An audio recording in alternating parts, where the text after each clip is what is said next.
Oh,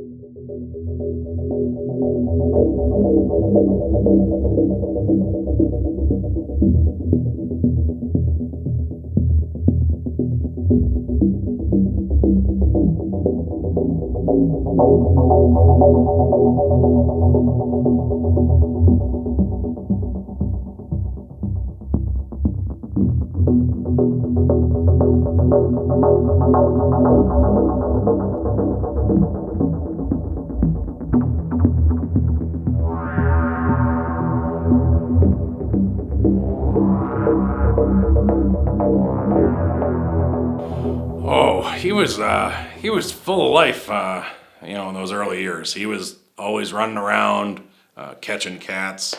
My feelings towards Jason are I'm glad he was on my team because he's a violent son of a bitch.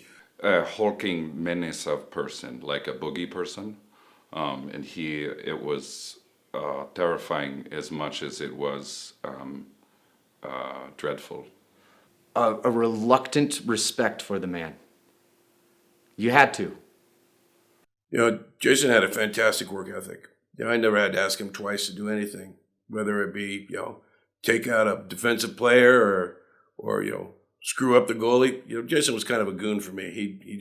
He beat on everybody I needed him to. Well, absolutely. He's one of those players that everybody hates unless he's playing for your team. I mean, sure, Jason was an asshole, but he was our asshole.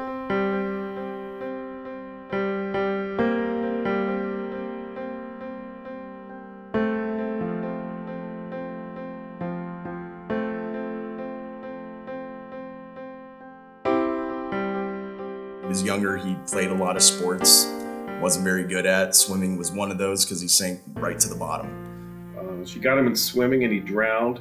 We all went over to a Harvard game, and his mother was, this is V. If you get to ever meet that woman, oh my goodness, she's very vocal, very supportive.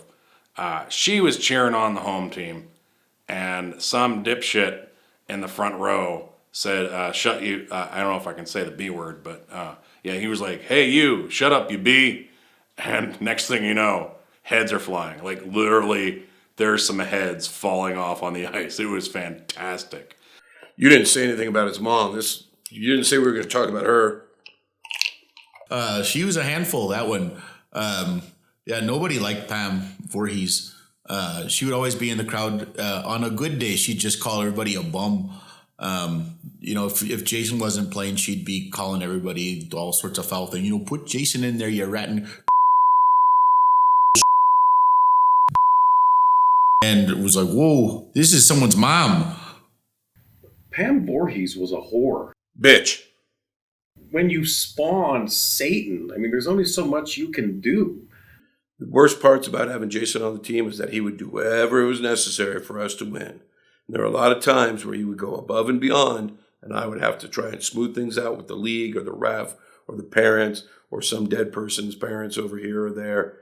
He just took it a little too far all the time. Back then, in the 90s, it was called the Riley Cup. We won. And then somebody was from the Alaskan Aces. We were playing Alaskan Aces, and somebody made a lewd gesture over to Jason. Jason took the cup and found a way for that guy's head to fit in the cup. Coincidentally, that guy's name was Patrick Kelly, and now it is called the Kelly Cup. So we were playing Schenectady, which was one of our big rivals, and we played them a bunch, and they were tired of Jason getting the best of them like he always did. So one of their right wingers brought a gun, tried firing on Jason. Well, he was having none of it. So Jason charges him, takes his stick, and just splits this guy from nuts to noggin, and it was brutal. One time, Jason killed the opposing team's mascot, Slappy the River Frog. He took his head clean off with his goalie stick. Yeah, playing sports with Jason was tough because, he was super strong. He was a great hugger. I wouldn't necessarily call him athletic. He was intimidating. That's more anything. He'd take a puck off a chest and just look at you and put the fear of God in you. And so you wouldn't want to shoot another one. The other teammates tolerated Jason. No, never really did. There was one time we went to Chili's after a game, No, he never hung out with the team, any of the guys, because he was always he was kind of a cock block, if I'm being honest. I mean, he had a face like a dropped pie.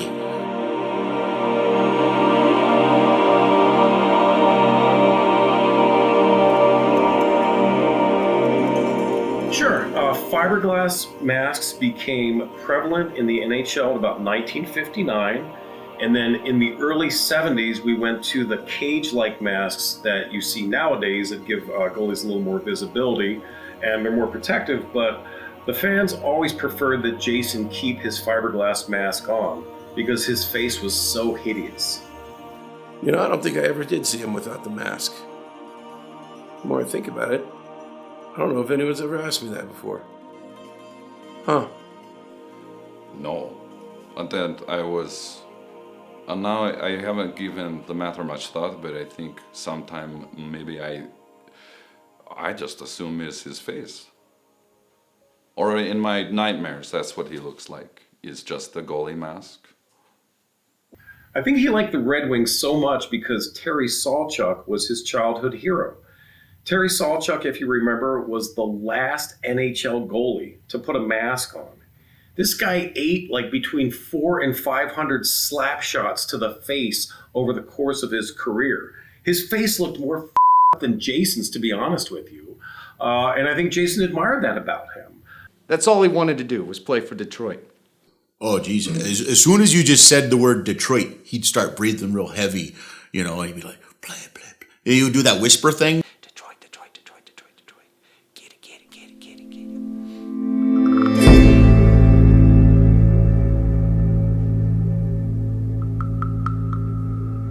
I was very happy for him. This had been a lifelong dream of his to try out for the Red Wings, and so I'm glad he got his shot. Mm-hmm. Did this little man's heart good. I nurtured that kid on the ice from the time he was a wee little lad all the way up.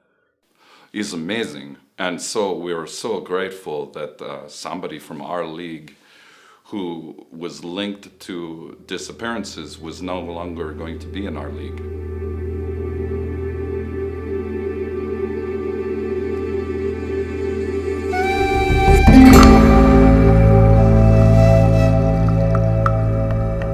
No, we all knew he was going to get cut. We just didn't want to be the people that told him he got cut, because then he would probably kill us. He was slow, he was clumsy, you know, he was easy to score on, but if he got a hold of somebody, it was game over for them. I wasn't surprised he didn't get selected. Nobody's going to hire that kid. He's a fucking loon. When he did not get selected, it was exact opposite feeling of what the excitement of him leaving. Now he's not only staying, but understandably pissed off because his shot has been not going through.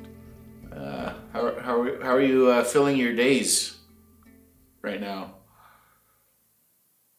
Okay. I can't help but notice that you're wearing a mask on top of your mask. Considering that you've been chopped up and killed and electrocuted and drowned in a zillion different ways, are you seriously telling me that you're worried about COVID?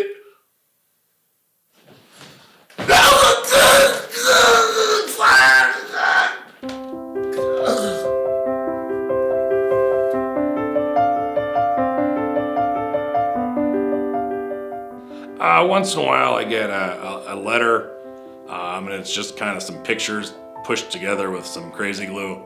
I think that's him. It's hard to tell, but I didn't really have anybody else that would mail me, so I think that's just him telling me he still cares. It's been a long time since I've seen Jason. I don't know what he's up to these days. I'd like to think that he's coaching some little league hockey team or maybe some minor league team. I don't know. I just hope it is far away from wherever I get my mail.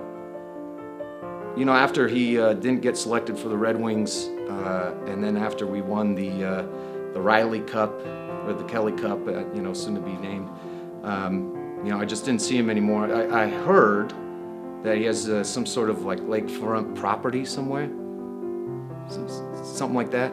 So, I'm sure he's just entertaining people. I want to imagine that he got a straight job, but I mean, it's hard to imagine him as like an accountant, right? I mean, I don't know what else he's really good at killing people. So maybe in a perfect world, he's making money doing that somehow, taking out people that deserve it.